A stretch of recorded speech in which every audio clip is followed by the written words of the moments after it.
Forristicat here once more this afternoon, evening, wherever you are in the world. I'm going to put forward another popcorn episode. I think might be episode 2. And yeah, hoping to combine a couple of things. So I'll sort of finish my Bioshock Infinite comments. I'll then talk about season 4 of Justified, which just finished up. I'll talk a little bit about Game of Thrones so far, being 2 episodes into the season already, and I might touch a little bit on Mad Men just for good measure. Okay, so Bioshock Infinite. I was thinking about should I do a part 3 for this video review, and I thought I'm probably going to be sort of trying a little bit too hard to find things to talk about.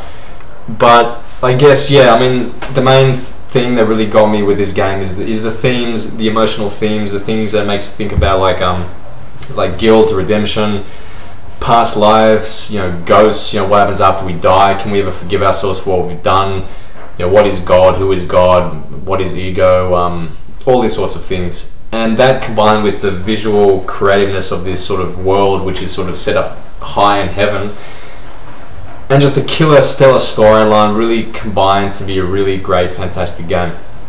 So that's pretty much all I want to say about Bioshock Infinite. And given other games which are being released now, I don't see why this should not get Game of the Year.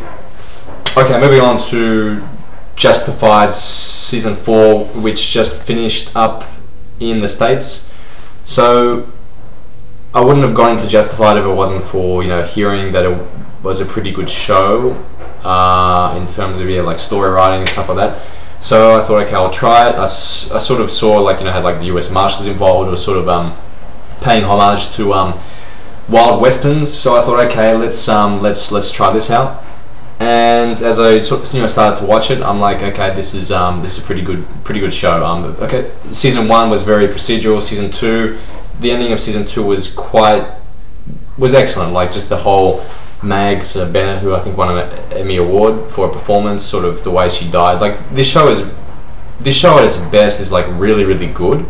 It's almost surprisingly good. But there are a couple of moments where there's a couple of filler episodes here and there, like where Raylan steals money out of a vault and then his wife has to get it back.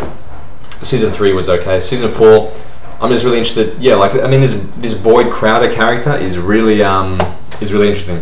The dialogue for him is really razor sharp. Like just the amount of charisma which just oozes out of his mouth at all times. I really can imagine the writers' room thinking, okay, what would Boyd say in this regard? And then cherry picking these sort of lines which he says, which just combined with his acting skills, it's just really a pleasure to watch. And when you see Raylan and Boyd Crowder on screen, those are some of the best scenes in the TV show. Apart from Arlo, who died, of course, this season, and Raylan. Basically, on my 3 tiers of good pieces of fandom, the characters in this TV show are really strong and really well developed, and it feels like we've known all of the characters for quite a while already.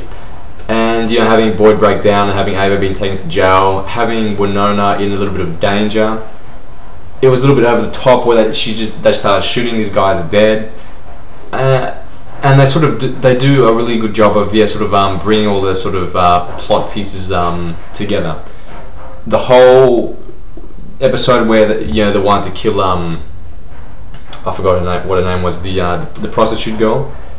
That was sort of a really sort of intense episode. I really didn't want it to die, and I could really feel damn, what are these people doing? Having to kill one of their friends because they don't want her to testify. It really sort of added good drama and conflict into the television show. And then of course when she comes back and she falls in love with the sheriff, the whole tie-in to this whole case about finding this a heroin drop, and this guy fell from this plane, which I heard was actually based upon true Kentucky Highland history. I think it's great that we've got researchers on the ground that actually are taking real life criminals, real life events, and working into this interesting storyline, combined with the fiction of the original writer of Justified, based upon this series of short stories by Elmore Leonard, I believe. So all of that, and and the fact that there's all these like threads always sort of hanging in between of these villains which sort of come out later on. Like we had Limehouse again, and we've had Theo Tonin, which I think escaped interstate, and his son sort of came back and Raylan manipulated him into killing that other bald bad guy who was really well acted. And you've got this I forgot the other guy's name. Basically, without wasting time with looking up names, if you've seen the season, you know what I'm talking about. There's like a lot of really interesting characters here. Colt is another one. Quarles last season was fantastic. Jeremy Davis, of course. This show is it's getting up there to be a good show, and I think people are just got to give it patience. And it's one of those shows which I think was underrated. Maybe not everyone's cup of tea, because it's set in like a sort of like a Western style theme, and but the character of Raylan Givens is like really, really strong. It's just a pleasure to see how cool he is on screen, and I believe that these writers are going to take it and end the story very well. And just the whole ending with Raylan looking at the graves of his family, having like his mother, his father, and then like him at the end, and then having that music of "You'll Never Leave Harlan Alive."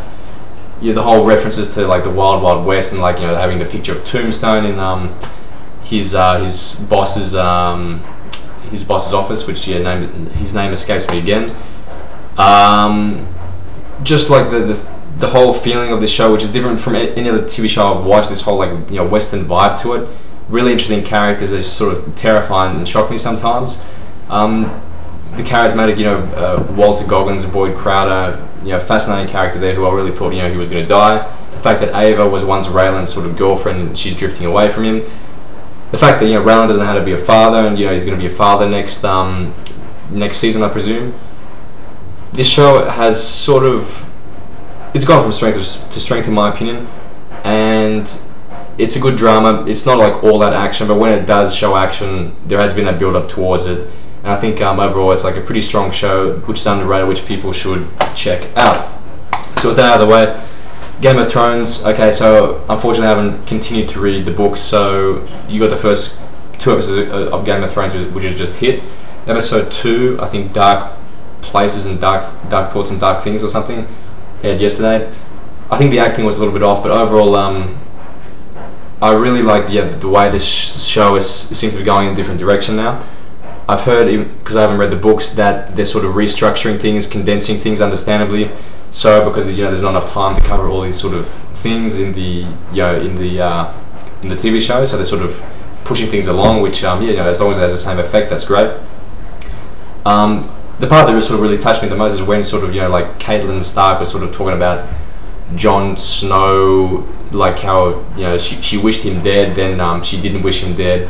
And then she promised she would just call him Jon Stark and be done with it, but she sort of feels the guilt for sort of facilitating or starting this conflict because she couldn't love a motherless child, and like she's embroidering this sort of like symbol to protect this little like craft thing or whatever, this circular craft thing. And the whole conflict between disagreement between Rob's soldiers or whatever and his wife. And them saying that like that's a bad mistake, that you married her. I'm assuming that's going to go bad later on. The torture of Theon Greyjoy, just having the absolute crap tortured out of with his foot and everything. And I really like TV shows that sort of they make you hate a character a lot, and then they make you feel sorry for a character in weird ways. And I think like if they can keep on pushing, and I know it's going to be done because I'm assuming that's the writing style of George R. Martin, is the whole having characters which are like very, very grey, and they're very bad, but then they have like a redeeming moment where they do something very well. That messes with your head, and I think that's really fantastic character and story writing. An example that springs to mind is like Clockwork Orange. They really mess with my head when it's like I hate this guy, and then I start to like feel sorry for him, and then by the end like I hate him again. Like just that emotional waves of being up and down in terms of where you side with characters and what you think of them is great storytelling. Daenerys, of course, in episode 1, sort of being had an assassination attempt, had her, was it the guard that came from before, having like come back and saying I know I served Robert Baratheon, but like I'm here to protect you again.